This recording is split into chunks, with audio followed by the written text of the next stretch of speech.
श्री अखिलेश यादव कन्नौज संसदीय क्षेत्र से चुनाव लड़ रहे हैं और चुनाव वे इसलिए लड़ रहे हैं क्योंकि इंडी गठबंधन से कोई चुनाव लड़ने के लिए प्रत्याशी नहीं मिला। पहले एक को दिया, फिर उसका टिकट काटा, फिर दूसरे को ला, वो मैदान छोड़ के भागा, फिर तीसरे को घोषणा की, वह भी मना कर दिया। जब कोई नहीं मिला तब कह रहे हैं मैं सेवा करना चाहता हूं। अरे सेवा जब था मौका तब तो किया नहीं, तब तो कन्नौज की इत्र में बदबू फैलाने का काम कर रहे थे। हर दूसरे दिन दंगा करवाते थे यूपी के अंदर, बेटी और व्यापारी की सुरक्षा के लिए खतरा पैदा कर दिया था। हर तीसरे दिन कर्फ्यू लगता था, गरीबों के हकों पर डकैती पड़ती थी और दंगाइयों को मुख्यमंत्री आवास पे बुला करके महिमा मंडन करने का कार्य करते थे। आज बहनों और भाइयों, ये नया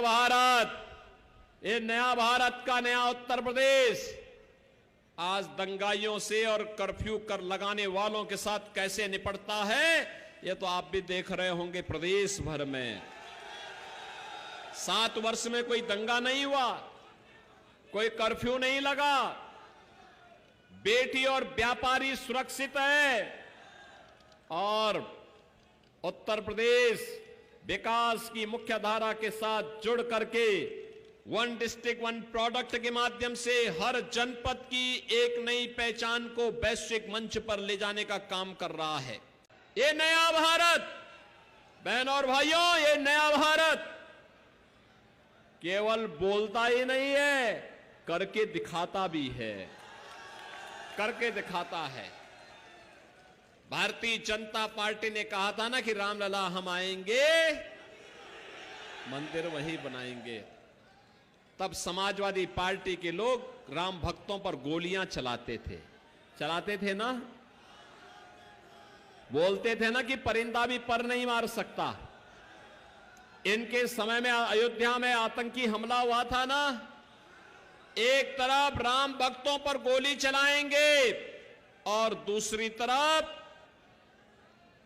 तरफ आतंकवादियों के मुकदमों को वापस लेंगे। ये समाजवादी पार्टी का चरित्र है। कांग्रेस ने देश की सुरक्षा के साथ खिलवाड़ किया, समाजवादी पार्टी ने प्रदेश की जनता जनार्दन की सुरक्षा के साथ खिलवाड़ किया।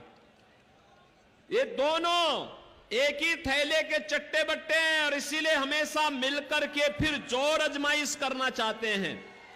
बहनों और भाइयों, मैं आपसे कहना चाहूंगा, वह सौगंध याद रखना कि सौगंध राम की खाते हैं, यही खाते थे ना। आज तो पूरा हो गया है।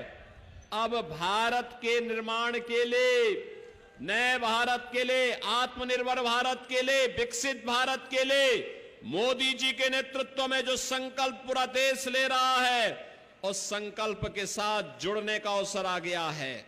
बहनों और भाइयों, लोकसभा चुनाव के चौथे चरण में परसों आपको मतदान करना है। अब तक के 3 चरण पूरे हो चुके हैं, आधा चुनाव संपन्न हो चुका है और बहनों और भाइयों, पूरे देश में एक स्वर से स्वीकार किया है कि फिर एक बार जैसे जैसे लोकसभा के चुनाव अलग अलग चरणों में पूरे हो रहे हैं, ऐसे ऐसे आवाज आ रही है कि अब की बार 400 पार। और जीजक के अंदर आपका उत्साह दिखाता है कि उत्तर प्रदेश का वह संकल्प पूरा होने वाला जो हमने मोदी जी को कहा है कि 80 लोकसभा सीट पर 80 कमल खिलेंगे और 80 कमल के उत्तर प्रदेश की माला मोदी जी के गले में पड़ेगी।